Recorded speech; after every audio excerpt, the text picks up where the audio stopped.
Hoy vamos a tocar un tema bastante fuerte, en el sentido de que es un tema al que generalmente le huimos. Es un tema del cual no nos gusta hablar y es un tema que si no lo escuchamos tal vez sería mejor para nosotros, pero cuando lo hacemos de manera bíblica, entendemos el proceso que Dios tiene con cada uno de nosotros. Hoy vamos a hablar del padecimiento y vamos a entender por qué padecemos, que en realidad es el título de la prédica de hoy, ¿por qué padecemos? Estamos en el capítulo 4 de la primera carta de Pedro y hoy día vamos a cerrar el capítulo 4 y vamos a entender esta sección de Pedro para después centrar a un tema igual de profundo. Primera carta de Pedro, capítulo 4, versículos 12 al 19. Dice la palabra del Señor: Amados, no os sorprendáis del fuego de prueba que os ha sobrevenido, como si alguna cosa extraña os aconteciese, sino gozaos por cuanto sois participantes de los padecimientos de Cristo, para que también en la revelación de su gloria os gocéis con gran alegría. Si sois vituperados por el nombre de Cristo, sois bienaventurados, porque el glorioso Espíritu de Dios reposa sobre vosotros. Ciertamente de parte de ellos Él es blasfemado, pero por vosotros es glorificado. Así que ninguno de vosotros padezca como homicida, o ladrón, o malhechor, o por entremeterse en lo ajeno. Pero si alguno padece como cristiano, no se avergüence, sino glorifique a Dios por ello. Porque es tiempo de que el juicio comience por la casa de Dios. Y si primero comienza por nosotros, ¿cuál será el fin de aquellos que no obedecen al Evangelio de Dios?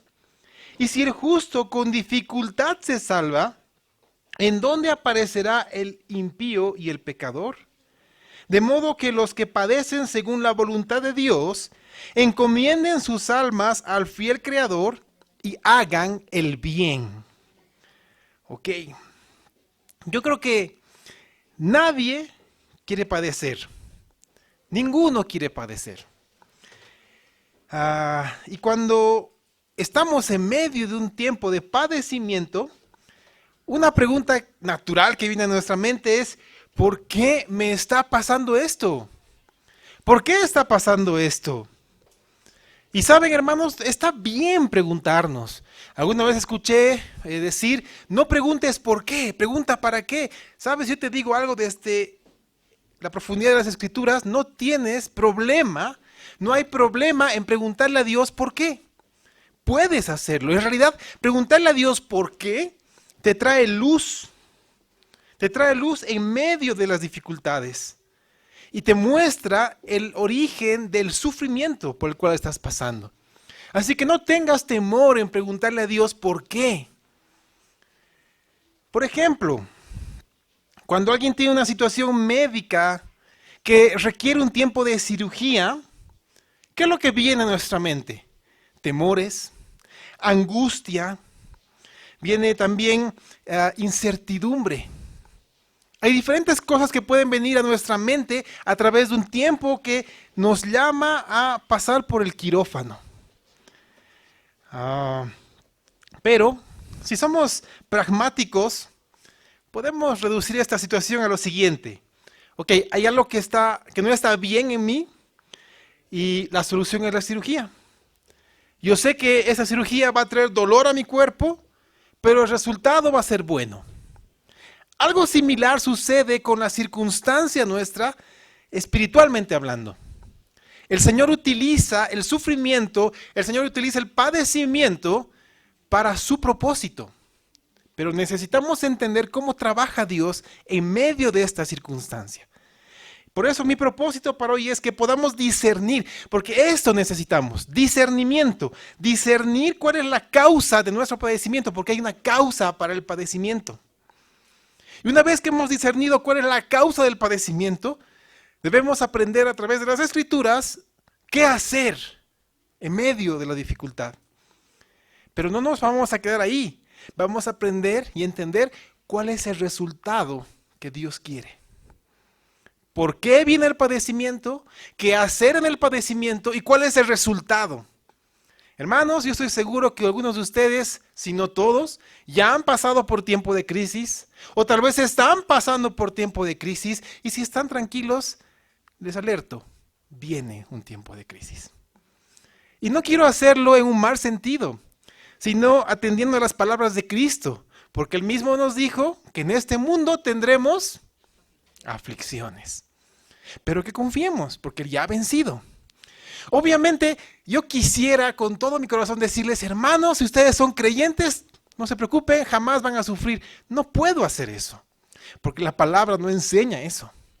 Más bien la palabra nos enseña que las dificultades tienen un objetivo en nuestra vida. Ahora, lo primero que aprendemos a través de la carta de Pedro en esta sección es que no debemos sorprendernos por la prueba. Eso dice los primeros versículos. Si alguna vez tú te has preguntado en medio de tu problema, ¿por qué a mí me tienen que pasar estas cosas, Señor? ¿Por qué a mí?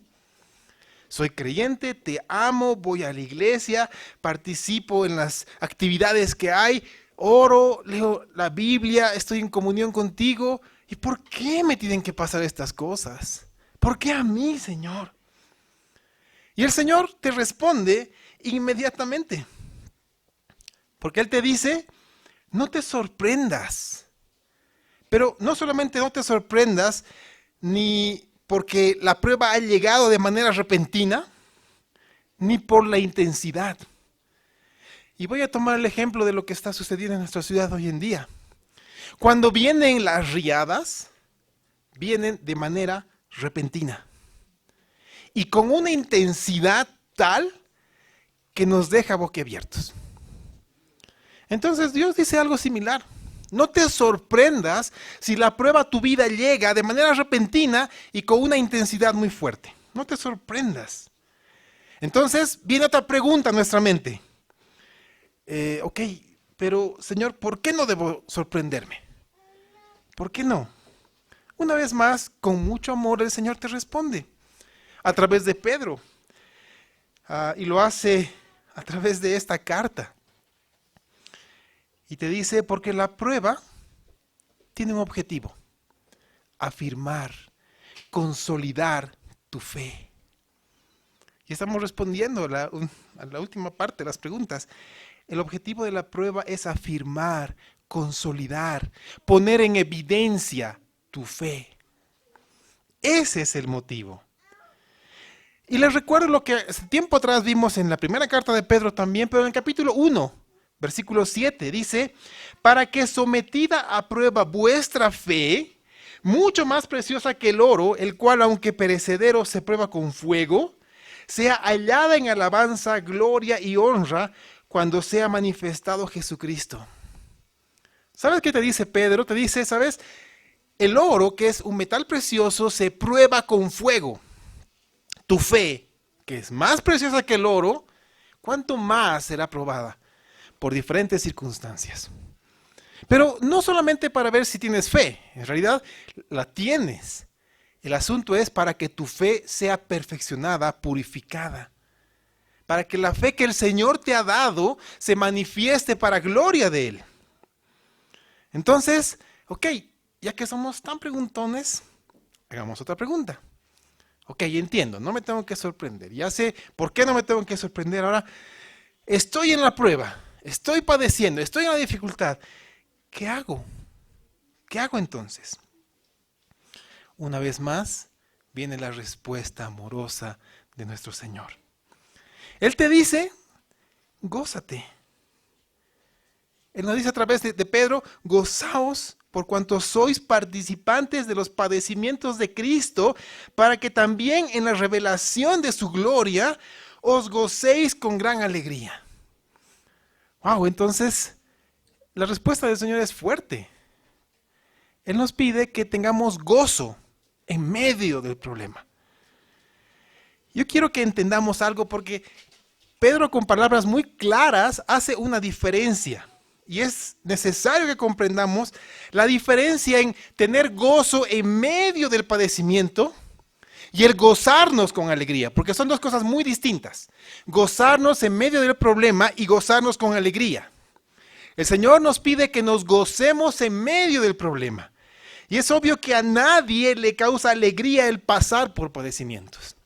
Nadie puede decir, sí, estoy enfermo o tengo problemas. Nadie en su sano juicio lo va a saber haciendo eso. Es verdad. Entonces, a nadie le causa alegría el padecer. Más bien, ¿nos causa qué? Cuando tú estás padeciendo, ¿qué sientes?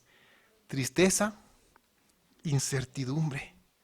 Incluso muchas veces llegas a un punto de depresión, ¿no es así? ¿Saben qué es lo más extraño? Es que estos sentimientos de desesperación, incertidumbre, depresión, muchas veces son, entre comillas, prohibidos por ciertos círculos de cristianos. Yo he escuchado una vez a alguien decir, no, tú no puedes estar triste. ¿Acaso no eres hijo de Dios? ¿Acaso no te ha salvado el Señor? ¿Por qué estás triste entonces? Si estás triste, si estás deprimido, tal vez no eres cristiano. He escuchado esa enseñanza. Ok, yo pregunto, si esto es verdad, si es verdad que tú no puedes estar triste siendo creyente, dime, ¿qué hago con este versículo? Mateo 26, 38. Te lo leo. Dice, entonces Jesús, ¿de quién estamos hablando? Del Señor, del Salvador, de Jesús. Entonces Jesús le dijo, escucha, mi alma está muy triste hasta la muerte. Entonces, ¿qué acaso el mismo Señor Jesucristo, el Hijo de Dios, no estuvo triste? Pero no cualquier tristeza. Él pasó por una angustia hasta la muerte.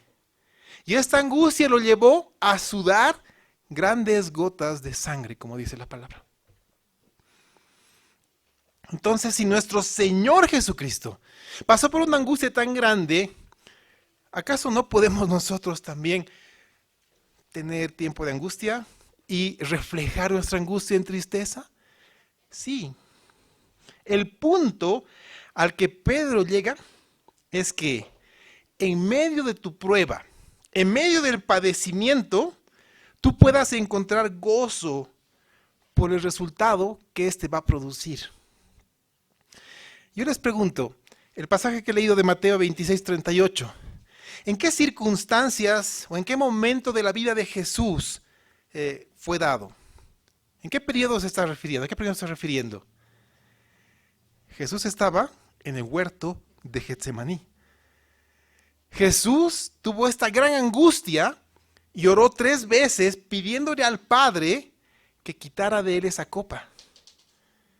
Porque Jesús sabía lo que iba a venir. ¿Saben? A Jesús no le preocupaba, en cierto modo, todo el padecimiento físico que iba a pasar. A Jesús le preocupaba el tomar de la copa de la ira de Dios en lugar nuestro.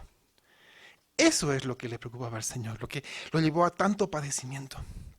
Quiero leerte otro versículo que habla de este mismo periodo, de ese mismo tiempo del huerto de Getsemaní, cuando Jesús clamaba esto al Padre. Está en Hebreos capítulo 12, versículo 2. Y quiero que entiendas muy bien, porque a veces solamente citamos la primera parte de este versículo, pero la primera parte se complementa con todo lo que dice el versículo. Hebreos 12, 2. Y recuerda, estamos hablando del mismo periodo del huerto de Getsemaní. Dice, puestos los ojos en Jesús, el autor y consumador de la fe. Generalmente hasta ahí citamos este versículo, pero ahora escucha lo que viene después. Dice, el cual, por el gozo puesto delante de él, sufrió la cruz, menospreciando el oprobio, y se sentó a la diestra del trono de Dios. ¿Sabes? A la luz de este pasaje, podemos intentar imaginar ese episodio del huerto de Getsemaní. Ahí está nuestro Señor Jesucristo tendido en el piso, como dice el Evangelio, orando y clamando al Padre que pase de él esa copa, pero que no se haga su voluntad sino la suya. Entonces, ¿qué pasó? Dice la palabra que un ángel fue y lo confortó. ¿Cómo lo confortó? Aquí está. Poniendo delante de él el gozo. Un gozo tal que el Señor sufrió la cruz por nosotros. Yo me pregunto, ¿cuál es este gozo? ¿Tú sabes cuál es este gozo? Este gozo somos todos los que estamos reunidos hoy, no solamente en esta iglesia local, sino a lo largo y ancho de este planeta. El gozo del Señor son todos los salvos que un día le darán la gloria a Dios por la obra de Cristo Jesús en la cruz del Calvario.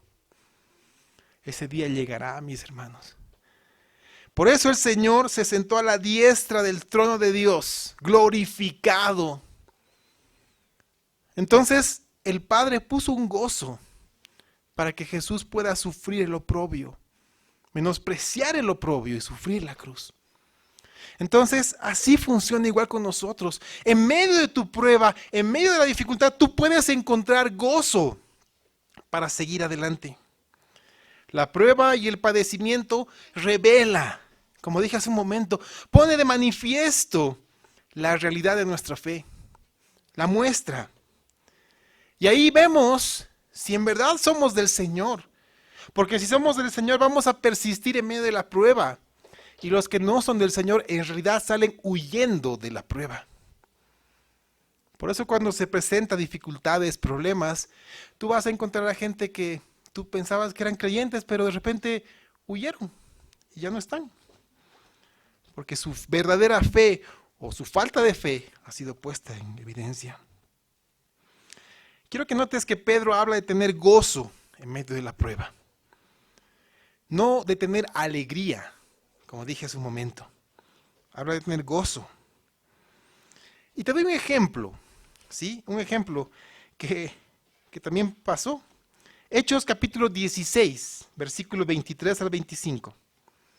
Y escucha bien la circunstancia. Dice, después de haberles azotado mucho, los echaron en la cárcel, mandando al carcelero que los guardase con seguridad, el cual recibió este mandato, los metió en el calabozo de más adentro y les aseguró los pies en el cepo. Pero a medianoche, orando, Pablo y Silas cantaban himnos a Dios y los presos los oían. ¿Qué pasó con estos dos hombres? Fueron azotados, fueron llevados a la cárcel, pero fueron llevados al lugar más oscuro y más profundo de la cárcel. Y fueron puestos al cepo. Si no conoces qué es el cepo, es una madera que está a nivel del suelo, que lo que hace es atrapar tus pies, atrapa tus piernas. Y no puedes moverte, no puedes recorrerte, no puedes levantarte, no puedes ponerte de costado. ¿Te imaginas la cantidad de calambres que llega a tu cuerpo? Aparte de que estás en la roca fría. Imagínate, fuiste azotado. Estás en la cárcel, en la parte más profunda, húmeda y oscura, y estás con el cepo que te impide moverte y siquiera ponerte un poco cómodo para no sentir tanto dolor por las magulladuras del azote. Y en medio de esa circunstancia, ¿qué hacían ellos? Oraban y cantaban himnos a Dios. ¿A quién acudió Pablo y Silas en su dificultad? A Dios. ¿A quién debes tú acudir? ¿A quién debemos acudir en medio del problema? A nuestro Señor. Así que en la prueba podemos encontrar mucho gozo. Podemos encontrar gozo. Obviamente eso no garantiza que encontremos alegría, pero sí podemos encontrar gozo. Yo te reto a que hagas esto. Mira, la anterior semana yo recibí una noticia muy fuerte que puso en dificultades a mi familia. Yo me refugié en mi escritorio, tengo un sillón, saqué mi Biblia y leí la porción que me tocaba ese día. Providencialmente el Señor me habló de manera específica a lo que estaba sucediendo. Y más aún a través de orar, a través del salmo que me tocaba ese día, el Señor me dio gozo, paz y tranquilidad. Haz lo mismo. Acude al Señor en su palabra. Acude al Señor en tiempos de angustia. Y verás cómo Él te da gozo y te da paz y te ayuda a seguir. Porque, como dice Pedro, La alegría la tendrás cuando el Señor se manifieste. Como les dije, una cosa es tener gozo en medio de la prueba y otra cosa es gozarnos con alegría. ¿Cuál no será el momento que nos gocemos con alegría? Yo creo que en Apocalipsis 21:4. Porque dice, enjugará Dios toda lágrima de los ojos de ellos, y ya no habrá muerte, ni habrá más llanto, ni clamor, ni dolor, porque las primeras cosas pasaron. Ahí nos gozaremos con alegría, porque el Señor será manifiesto por completo en nuestra vida. Ahí sí tendremos la alegría que nada ni nadie nos podrá quitar, porque el pecado nunca más se va a enseñorear de nosotros. Pero hoy, en este mundo, podemos tener gozo en medio de tu dificultad, en medio del problema. Yo creo que todos hemos llorado, yo creo que todos hemos sufrido en medio de la prueba. Lo hemos hecho. Tal vez no en público, tal vez en privado. El padecimiento nos ha llevado a esto. Porque nos podemos sentir tristes, angustiados, desesperados. Pero puedes encontrar gozo en medio de esa prueba, hermano mío. Yo quiero animarte en ese sentido. Tú puedes encontrar gozo en medio de la prueba al levantar la mirada y ponerla en Cristo Jesús. Porque como dice lo que te leí de Hebreos, Él consolida tu fe. Él te afianza en la fe y añade a tu futuro cosas serias y fuertes en medio del padecimiento. Yo me abrazo de lo que dice Pablo a los Corintios, segunda carta a los Corintios 4, 17 al 18. Y escucha, dice, porque esta leve tribulación momentánea produce en nosotros una cada vez más excelente y eterno peso de gloria. No mirando a nosotros las cosas que se ven, sino las que no se ven. Pues las cosas que se ven son temporales, pero las que no se ven son eternas. ¿Sabes qué te dice Pablo? Ok, puedes padecer mucho tiempo aquí. Tal vez unos años. No sé, 5, 10, 20, no sé, varios años. Pero eso no es nada a comparación del gozo de la eternidad. Y eso hablábamos con una hermana la anterior semana y veíamos el tiempo de parto. Las hermanas que han dado a luz saben que es un dolor indescriptible. Tal vez el único dolor que el esposo pueda sentir en ese momento es la mano siendo estrujada por la esposa al punto de casi ser fracturada. Máximo es eso, pero las hermanas han padecido el dolor de dar a luz. Yo preguntaba a esta hermana, por la vida de tu hijo, ¿volverías a pasar esos dolores de parto? Sí, sin ningún problema. ¿Por qué? Porque ya tuvo a su hijo en brazos. Y esos dolores de parto pasaron. El Señor compara muchas veces nuestro sufrimiento en este mundo como los dolores de parto, que son pasajeros. Pero la gloria de estar en el reino de Dios, en el cielo, y pasar la eternidad con Cristo, no tiene precio. Pedro también nos advierte que el vituperio es parte de la prueba, pero nos anima a que en esta situación seamos, como él dice, bienaventurados. ¿Sabes por qué nos llama bienaventurados? Porque el sufrimiento no es por culpa nuestra, sino por honrar a Cristo y seguir con fidelidad su palabra. ¿Alguna vez te ha pasado esto? Que estás en una situación adversa y la palabra te dice que tomes una decisión y tú tomas la decisión correcta, pero eso trae sufrimiento a tu vida. Hermanos, podemos verlo esto en el trabajo. ¿Cuántas veces hemos sido tentados a mentir en el trabajo para beneficiar a una persona? ¿Cuántas veces hemos sido tentados a recibir un soborno para beneficiar a una persona? Pero cuando tomamos la decisión correcta y no lo hacemos, generalmente, ¿qué pasa en nuestro medio? Esta persona es despedida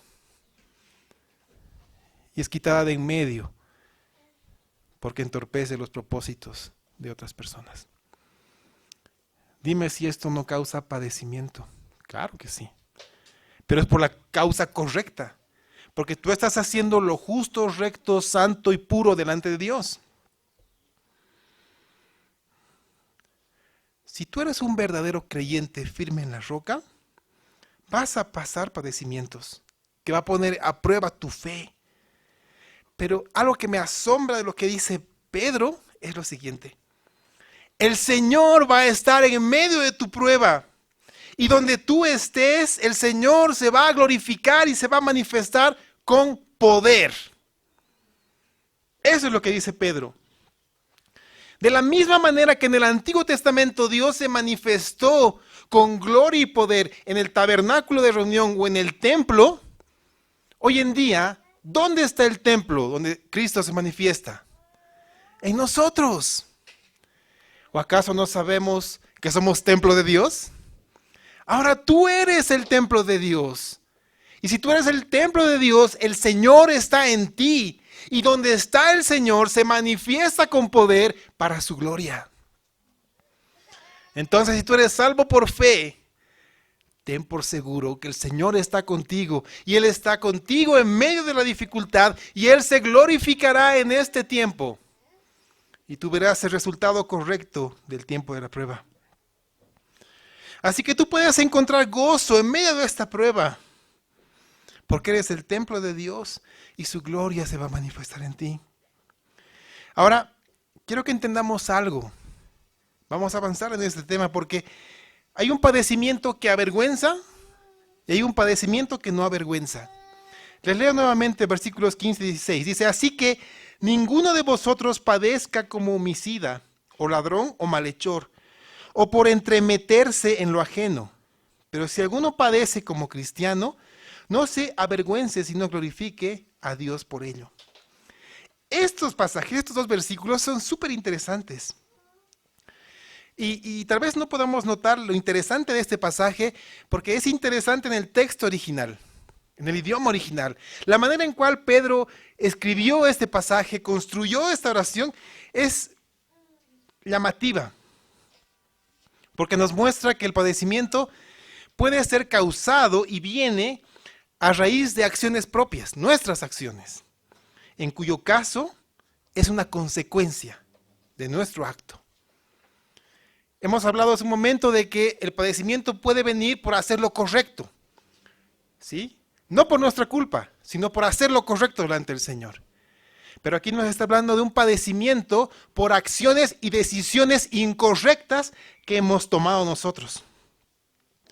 Primero, Pedro toma un grupo de acciones y separa esas acciones mostrando en el texto que escribe él, que son acciones que difícilmente lo harían creyentes, o sea, hijos de Dios. Está hablando de padecimientos que vienen a causa de ser homicida, ladrón y malhechor. No sé, puedo dar algún ejemplo sencillo.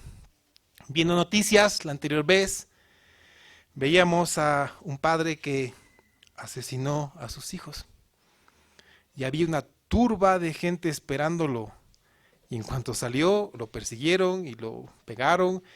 Y al final su destino fue la cárcel. Él está padeciendo en este momento, pero por sus malas acciones. Y así puede pasar con los ladrones, con los malhechores. Pero hay un segundo grupo en estas acciones, que aquí sí es que Pedro habla y dice que puede ser hecha por un creyente.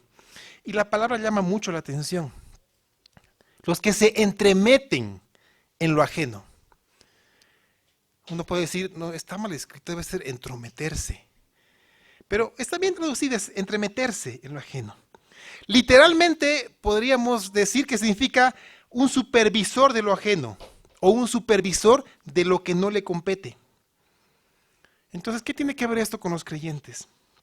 Pablo exhorta a los creyentes a no tener esta actitud por los problemas que ocasiona y por los resultados que trae, porque esto genera padecimiento. Te doy otro ejemplo. Pablo habla de esto, como te dije, a los tesalonicenses, en su segunda carta, capítulo 3, versículo 11. Escucha, dice, usa la misma palabra, dice, porque oímos que algunos de entre vosotros andan desordenadamente, no trabajando en nada, sino entremetiéndose en lo ajeno. Y se está hablando de creyentes. Esto se aplica a creyentes. Y son creyentes que están pendientes de lo que hacen otros, de lo que hacen y de lo que no hacen otros. Pero lo hacen en un afán pecaminoso. Como esos fariseos que están pendientes de, este hermanito no ha hecho esta cosa, o este hermanito está en esto, o este hermanito está pensando en tal cosa, o está viendo tal cosa. Está pendiente de otros. Está a la pesca del pecado de otros. Eso es lo que está haciendo. Y eso trae juicio y reprobación. Y obviamente trae padecimiento. Y ese es un padecimiento no por causa de Cristo, sino por causa de nuestro pecado. Entonces, ¿qué debemos hacer con estos hermanos? Pablo lo dijo, Pedro también. Si hay un hermanito que está preocupado en lo que hace y no hace los demás, es porque tiene mucho tiempo libre, porque no está haciendo lo que tiene que hacer. Pablo habla de que no está trabajando y se está entremetiendo en asuntos que no le competen. ¿Alguna vez ha pasado esto? Yo creo que sí, muchas veces. Gente que está pendiente de lo que haces o no haces. Y esto trae juicio. El Señor no quiere esto para nosotros. Él quiere que nos ocupemos en la obra de Dios. Pero ojo, quiere que te ocupes en la obra de Dios en tu vida. No de la obra de Dios en la vida de los demás. El Señor sabe cómo y cuándo hacer las cosas. Ahí tienes el ejemplo de Pedro y Juan. Pedro fue restaurado, le encomendó apacentar a su rebaño. Y cuando Pedro de repente miró a Juan, ¿qué le preguntó? Señor, ¿y qué de este? ¿No? Básicamente Jesús le dijo, ¿a ti qué te importa?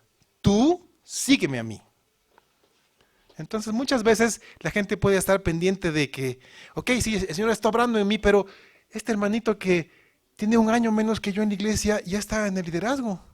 O este hermanito que no sabe la Biblia está enseñando a jóvenes. O este hermanito que no canta como yo ya está en el coro. ¿Se dan cuenta? Estamos pendientes de la obra de Dios en otras personas. Pero no estamos pendientes de la obra de Dios en nuestra vida. Y esto trae padecimiento. ¿Saben por qué? Porque el enemigo es sutil en esto. El enemigo toma esas acciones y básicamente te engaña y te dice, ahí está, pues mira, tú mereces estar en ese lugar y esa otra persona que no lo merece. Y tú caes en la tentación. Y ahí comienza el tiempo de dificultad, de padecimiento en tu mente y traes padecimiento. Así que ese es el padecimiento por entremeterse en lo ajeno. Y eso no glorifica a Dios. Esto trae vergüenza en realidad a uno.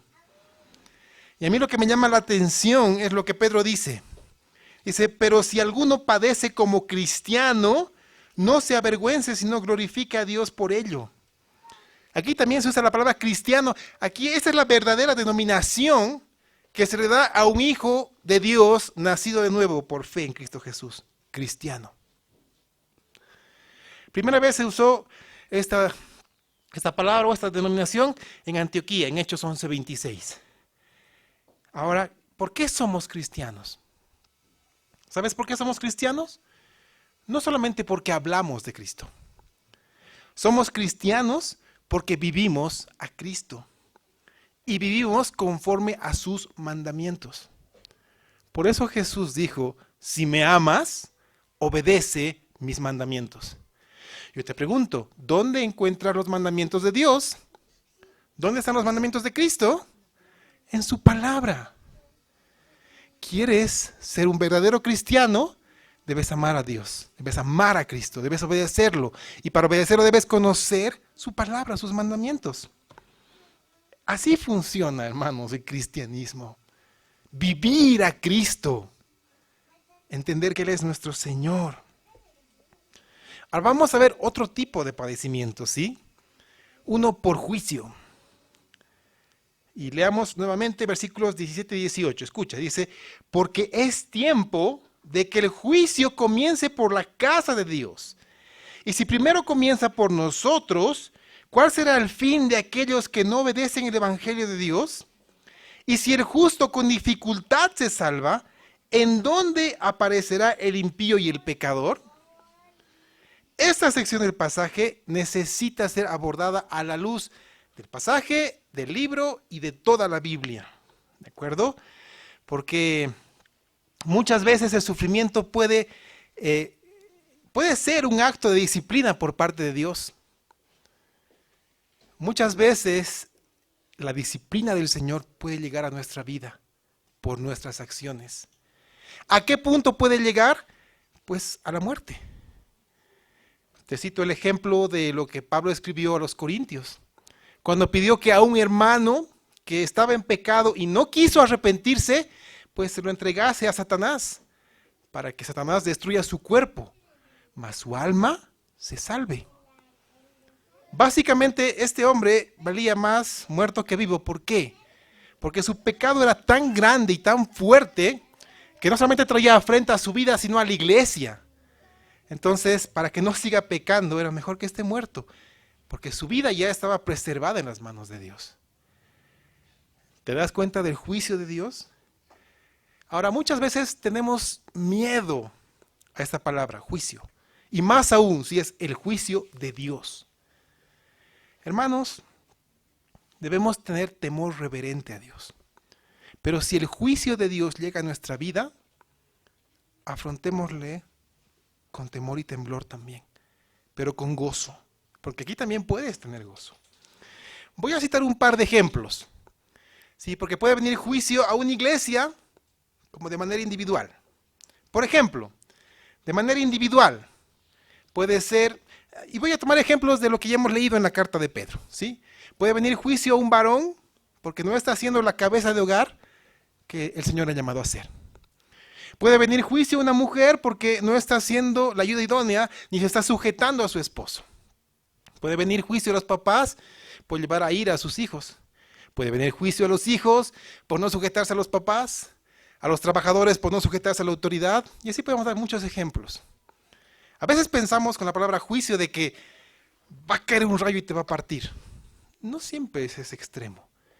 A veces son circunstancias que el Espíritu Santo utiliza para redarguirte, para que tú entiendas que no estás haciendo lo correcto delante de sus ojos. Y en manera global o colectiva, como iglesia, el juicio puede venir porque, no sé, el liderazgo ha tomado una mala decisión y ha puesto en liderazgo a alguien que no cumple los requisitos establecidos por Dios. Entonces viene juicio. Ahora, hermanos, quiero que entendamos esto. Nuestro Dios no castiga, nuestro Dios disciplina. ¿Sabes cuál es la diferencia? El castigo trae dolor, pero la disciplina termina en restauración. Es por eso que cuando un padre va a disciplinar a su hijo, lo hace con el objetivo de que la mala acción que ha cometido no se repita otra vez. Ahí te das cuenta que estás disciplinando correctamente a tu hijo. Pero si tú vas y comienzas a golpearlo porque te ha avergonzado, tú estás castigando y no estás disciplinando. Y hay mucha diferencia en eso. Porque el castigo va a generar rebeldía, pero la disciplina va a manifestar la obra de Dios en nuestra vida. En este punto, hermanos míos, necesitamos pedirle a Dios sabiduría y discernimiento para saber el motivo de nuestro padecimiento. Si es por causa de Cristo o es por causa de juicio. Si es por causa de juicio, que el Señor a través del Espíritu Santo nos muestre qué estamos haciendo mal, en qué estamos inquiriendo en contra de la palabra de Dios, para retomar nuevamente el camino. Pero sabes, cualquiera sea el caso, igual podemos encontrar sumo gozo. ¿Sabes por qué? ¿Qué dice la palabra acerca de la disciplina? Dios dice lo siguiente: el Padre al que ama, disciplina. Si alguien no está siendo disciplinado es porque o no es amado o no tiene padre. Pero si estamos siendo disciplinados es porque tenemos a un Padre que nos ama. Y esto puede generar gozo en nosotros, porque el Señor quiere lo mejor para nuestra vida. Así que cualquiera sea el caso, hermano mío, tú puedes encontrar gozo en medio de la dificultad y del problema. Si es por disciplina, gózate, porque hay un Padre que vela por ti, te ama y quiere lo mejor de ti, que dejes el camino incorrecto y vuelvas al camino angosto. Pero si tu padecimiento es por causa de Cristo, gózate, porque el Señor cuida de ti en medio de la aflicción y pasarás el valle de sombra de muerte tomado de la diestra del Señor. Así funciona, hermanos míos. Así que hay una advertencia, hermanos míos, en este caso del juicio. Probablemente por nuestra mente puede pasar la siguiente idea. Un hermano ha hecho algo en contra de ti, algo serio, y esto ha acarreado juicio a su vida. Tú puedes decir, ahí está, pues bien hecho, el Señor es justo, ¿para qué hace macanas? No caigas en este pecado, porque si tú caes en ese pecado, te estás entremetiendo en lo ajeno y vas a acarrear juicio a tu vida. Deja que el Señor se encargue de lo que tiene que hacer. Tú encomienda tu causa al juez justo y ora por tu hermano para que el Señor lo restaure, para que su disciplina tenga el fin esperado, que es la restauración. Y así tú cumplirás y harás lo correcto. Hermanos, que quede claro lo siguiente. Los sufrimientos, el padecimiento en la vida cristiana es una manifestación del amor del Padre. Y parece algo ilógico, pero la Biblia lo enseña desde un punto de vista claro. Te doy el ejemplo de Pablo. Pablo es conocido como el gran apóstol de la iglesia a los gentiles. Pablo literalmente inundó la tierra conocida en ese momento con la palabra de Dios. Fue amado por muchos. Fue cuidado por iglesias enteras. Visitó muchos países plantando iglesias. Pero ¿sabes qué dijo Jesús de él el momento que se convirtió? Hablando un hombre para que vaya a orar por él, para que le caigan las escamas de los ojos, a los días de haberse convertido. Le dijo, ve, porque instrumento escogido me es. Y yo le enseñaré cuánto le es necesario padecer por causa de mi nombre.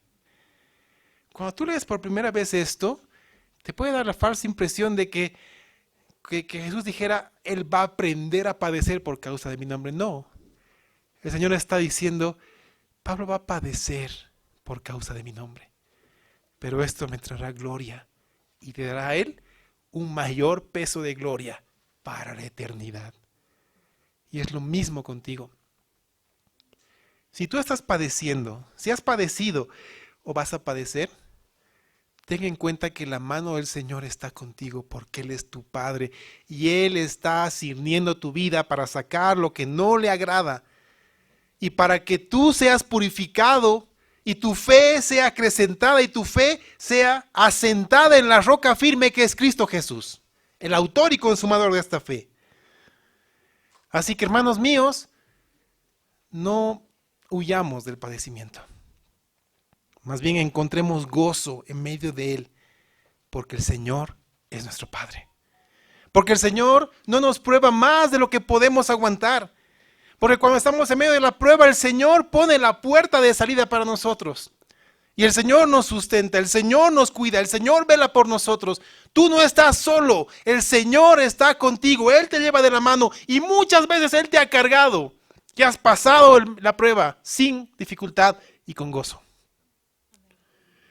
Yo te animo a que entiendas esto.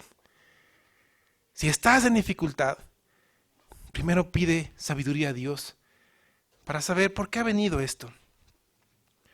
Si es porque te has entremetido en lo ajeno,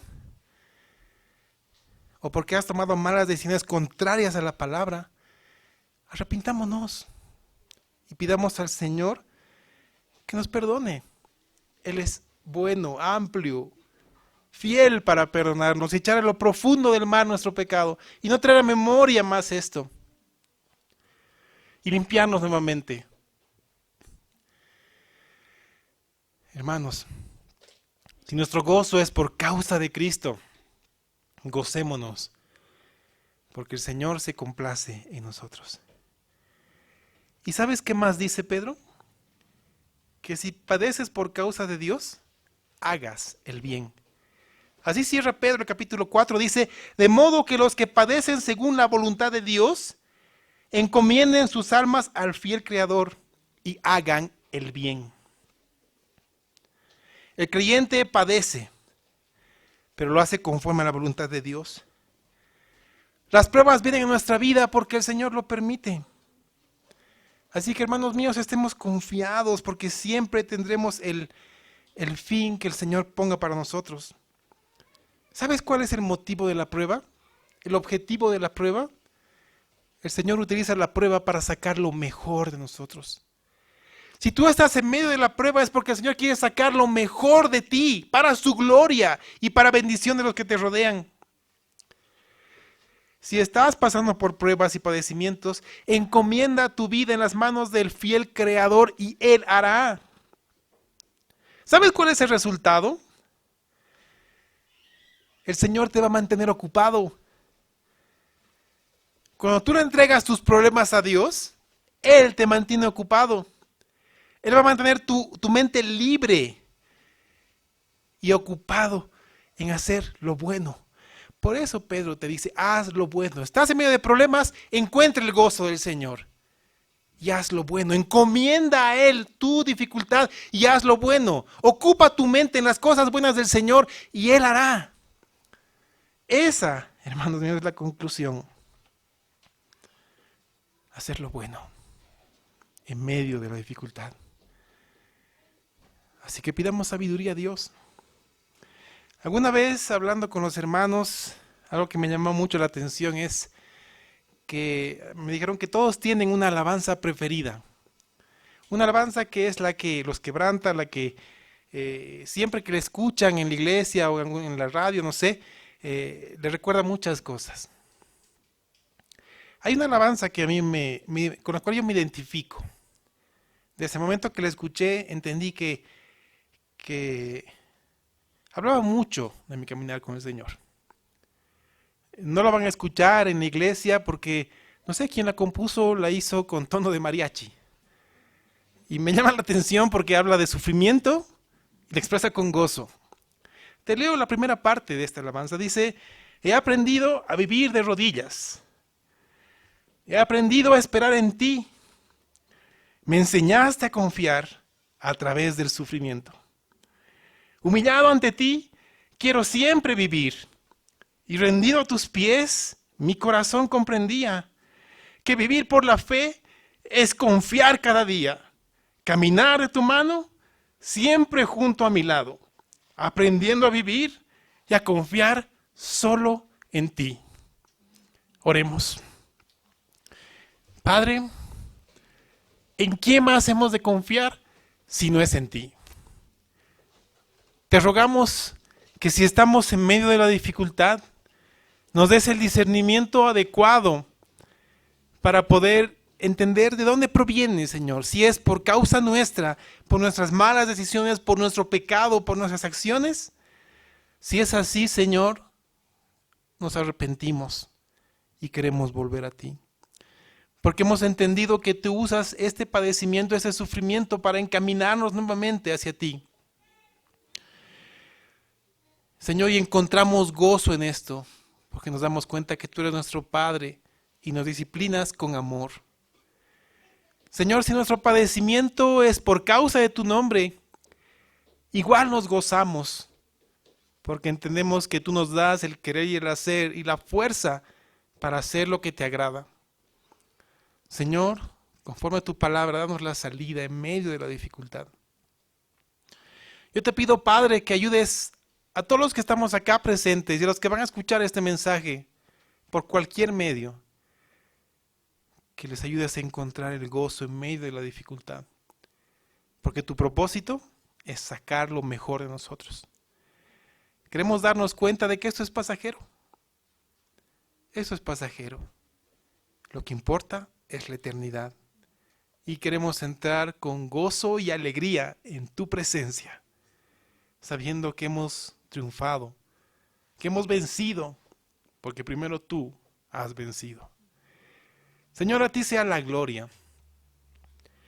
Ayúdanos a ocuparnos en lo bueno, en lo que te agrada. Señor, manténnos ocupados haciendo el bien, para que las dificultades pasen y sean pasajeras.